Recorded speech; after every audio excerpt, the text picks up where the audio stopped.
Sometimes composition can be a bit of a conundrum, a puzzle, that if you haven't learned the foundation of what makes a good composition, a good layout for your painting or your drawings, it can hinder you from best telling your story that you're trying to express as an artist. Knowing the foundations really helps. Understanding balance, the balance of shapes and form and lines, color, values, lights and darks, all those things lead in to you being able to tell your best story every time you create something, whether it's even casually or in your sketchbook or actually for something to sell or to give away to someone. Those things can just help you. A couple of weeks ago, I mentioned a particular book that I highly recommend. And so today I thought, let's get into a bit of that. And so this is the book, Edgar Payne's Composition of Outdoor Painting. It's a really great book. I've had it for several years now. When I took a workshop with Scott Christensen, who is a very well-known landscape painter out west, he recommended this book as a part of the things that we should get. And it's very well loved. And lots of landscape artists love this book. They love Edgar Payne and his work. It was initially published in 1941. And then it's been republished because it's so well loved. It's a wealth of information. Most of the book, because it was made so long ago, is in black and white. But there are a ton of thumbnails and compositional little black and white images, some copied from original masters, talking about how to better tell your story, how all the elements of composition come into play into doing a good painting or drawing. Now, one part I wanted to talk about the most is towards the back. That's this section right here. So, as a part of the book, he actually defined certain types of composition. He gave all sorts of names to different compositional layouts. This first one, steel yard, where you have a really large object that is balanced with a smaller object. You'll notice the weight, the scale right here, the weight showing the balance between the two. And then here are a couple of examples of what that would look like. A really small tree next to a very large tree, or a large object next to a small object. Then he has this one that's called balance scales. Often in these examples, it almost still looks like a triangle even though he has a composition for a triangle. But this is a completely balanced composition. This one's very popular. A lot of people use this one. I even use it. It's a circular composition. And you'll see here's a lake. So your eye is basically guided and kept inside the painting itself or the drawing. Here he has used clouds to have the eye be guided around the painting like that. Another one that's really popular is this S-shaped compositional curve. Often it's shown by using rivers or roads, anything that pulls you in and takes your focus where the artist wants you to take your focus. Here there's more breaks along the path. Well, as you're being pulled in, there's objects along the way. Where in this one, they're trying to get you to eventually pull your eye back to the distant set of trees and the mountains. These are other examples that he provided on this particular page. There are compositional styles as the pyramid, like I told you before. There's also a crosshair, one of the standards, it's like one of the major rules I think in composition, is never put your line right in the middle of the horizon line and never right in the middle of the painting itself. Everything should be slightly offset, even if it's just a little bit. So in this one, it's not in the exact middle, but it's very close. And your lines that are the crosshairs, the north and south lines, are offset. Same thing here, trees, crosshairs right here, another kind of little cross right here, but everything's offset slightly.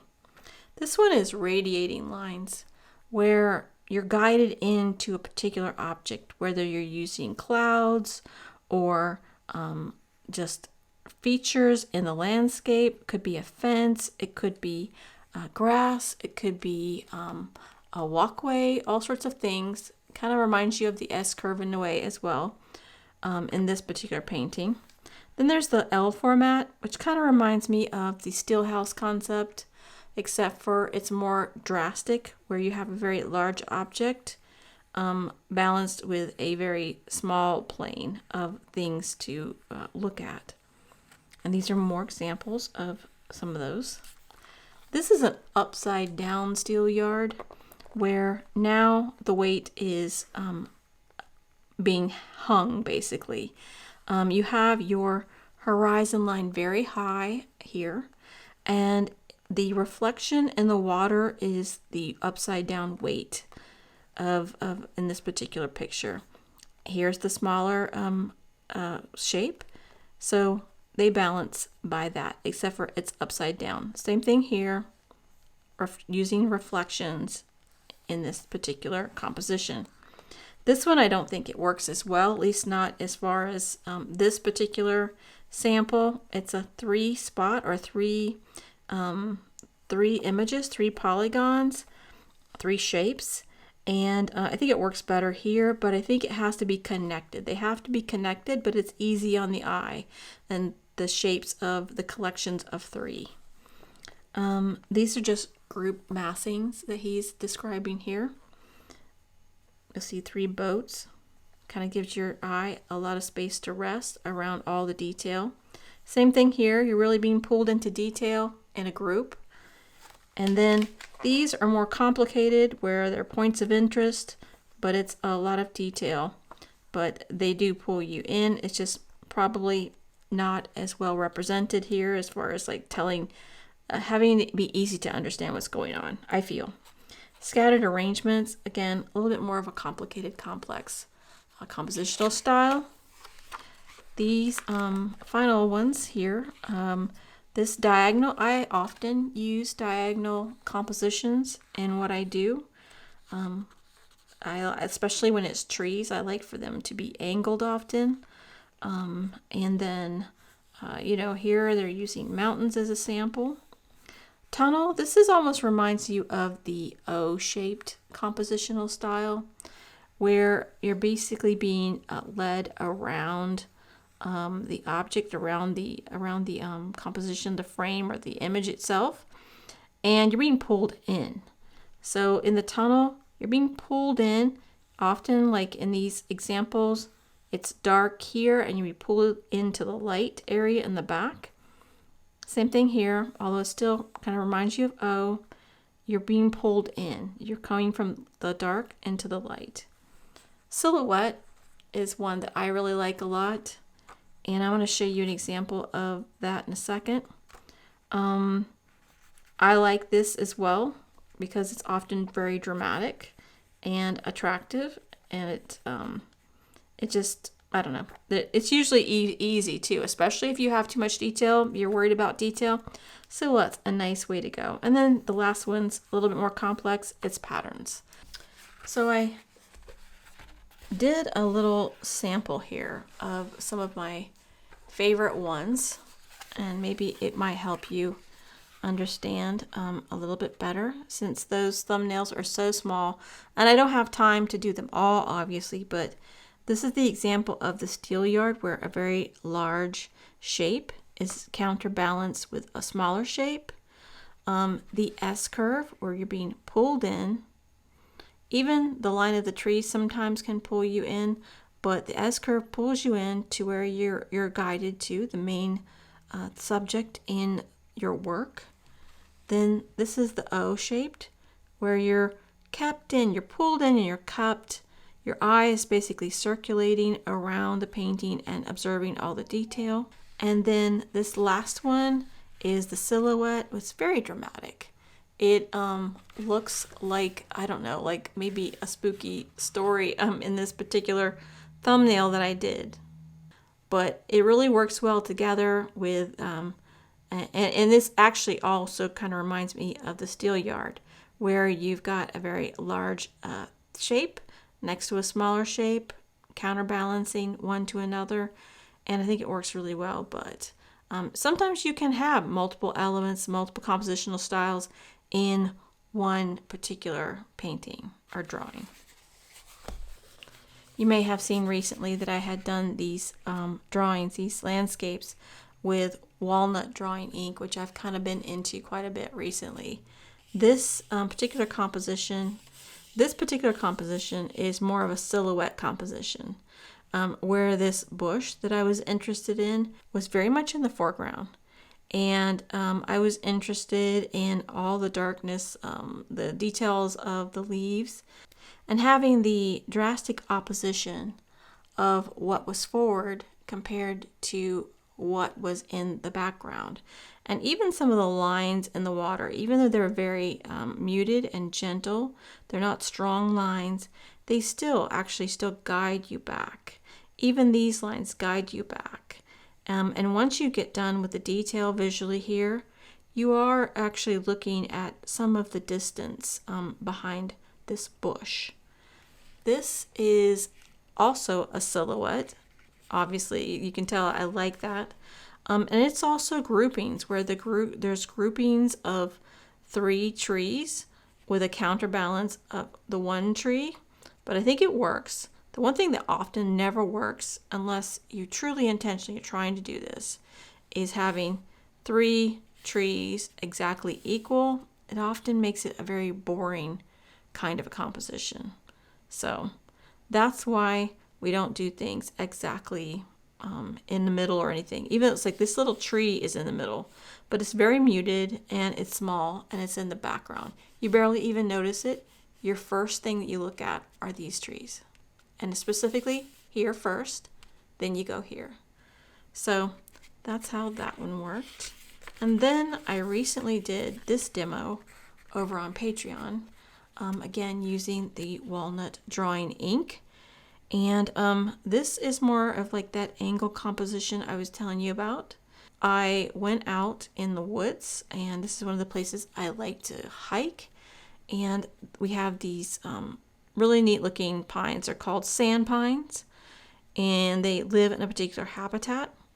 But I loved how this was kind of laying slightly to the side, and I loved all the collections of their needles, which is, the needles on these trees are usually fairly small, so are the pine cones fairly small.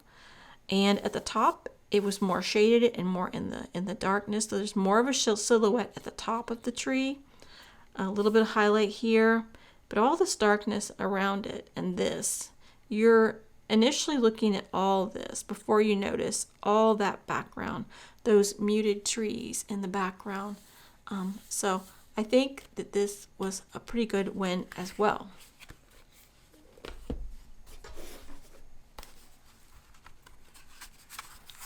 Recently, if you saw my last video, you probably know this painting. I demoed this recently here on YouTube. This is almost what I would call like an S curve.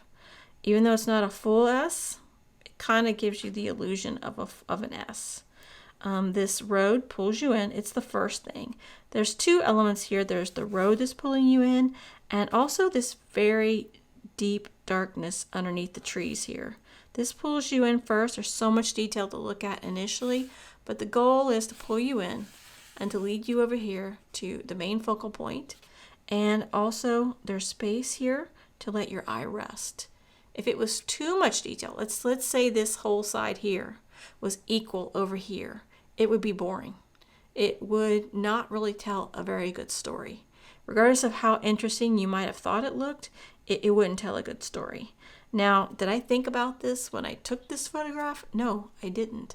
And that's because usually over time, artists become intuitive to what looks good and what doesn't look good visually. That helps with, when you take your photographs even.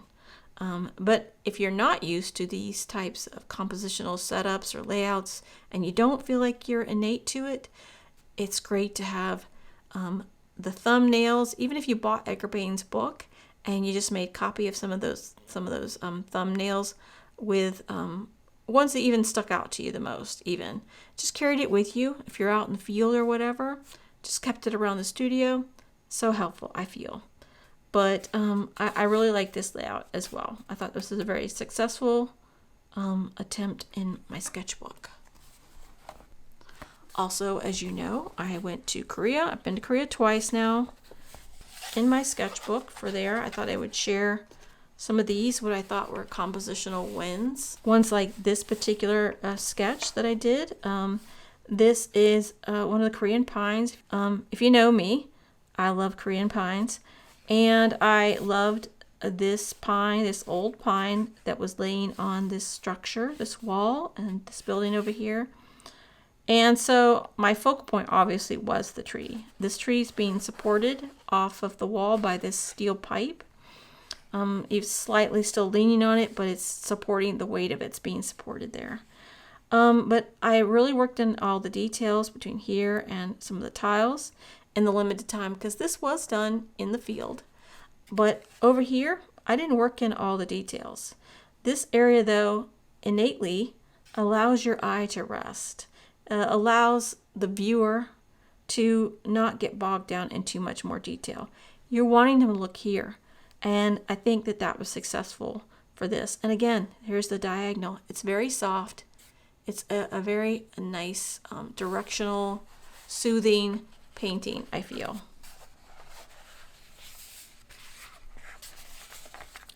This one is a really good example of how lines can lead you down a point. So I've used the wall. I was sitting at the end of this street. It was a very popular street to walk on. And there's another wall here, although I don't know if it reads very well as a wall. But all these things very much had a directional perspective to it.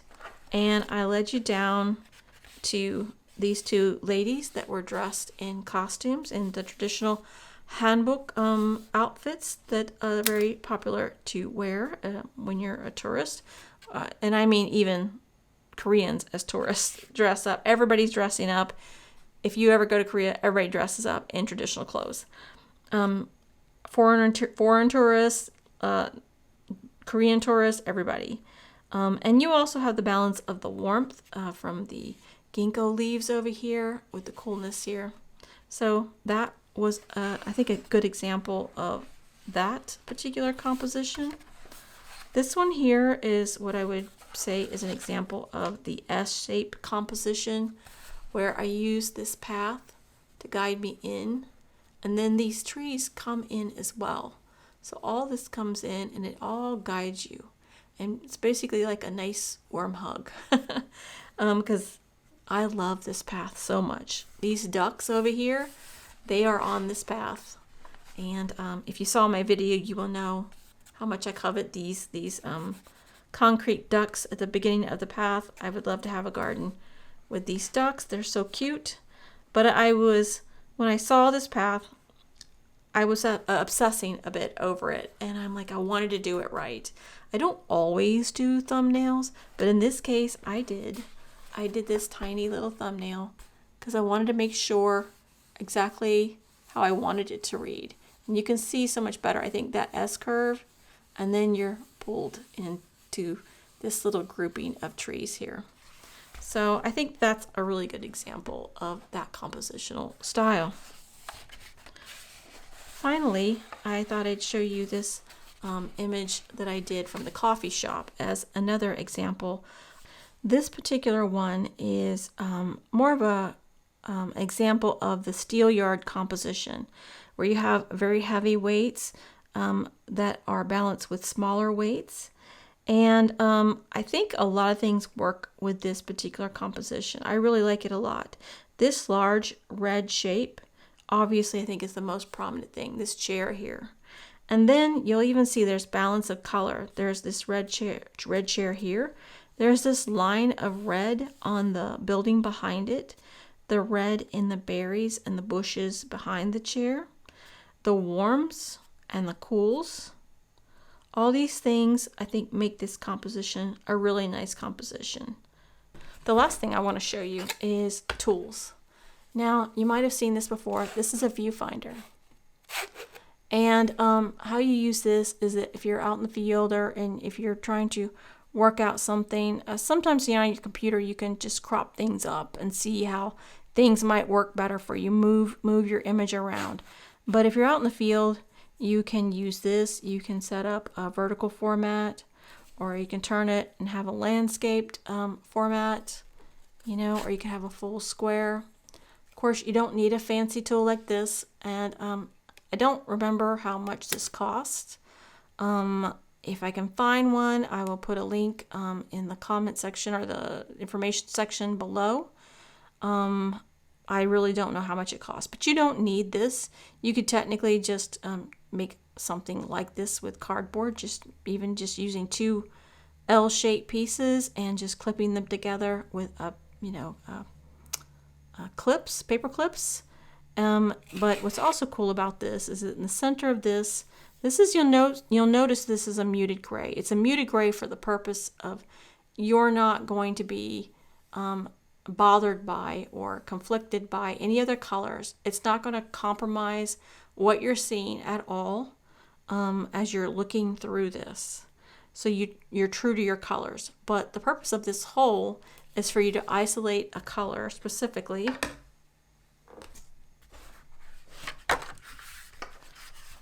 So you're out in the field and you hold it up to a particular color. Now you're not going to be able to see it probably through here, but if you were, let's just say like that. I think I'm going to try and do this. But if we were actually looking at what we were drawing and you held it up to a color, what that does is it completely isolates it so that your eye, the way that your eye works in gathering information, it sees everything, right? But often it gets confused by what's going on around it. It impacts that. This allows you to completely, let's see if I can get it to, focus on one color and one color only and discern what that color might be. And that helps you in choosing colors in your work. So that's the purpose of that. Another tool that I sometimes use, because values can also be something that hinders us, is there's this product right here. You can see right through it. And what it does is I'll put it right up to the camera. It shows you values. It helps you work out values so that you don't feel like you have to figure out colors as much, and make sure your values are balanced. So that's the purpose of this tool. And this tool is called, let me see if I can read it. It's a proportional compose. It's compose / it grids. Proportional compose it grid. So this is also something that I got off of, I think, Amazon. I bought a couple of these, but it's nice to have with you on the go. So that's a couple of tools to help you in your compositional journeys. So I hope some of those tips help today. I hope if maybe one or two or more of those compositional layouts kind of stuck out to you, maybe you could take them and try to apply them to your own work and see how that goes. See if you feel like you're actually, like I said, telling your story a whole lot better and expressing yourself to the fullest. But if you've made it this far with me and we've just got to September, my birthday month, put in the comments down below, if you've come this far, the word September.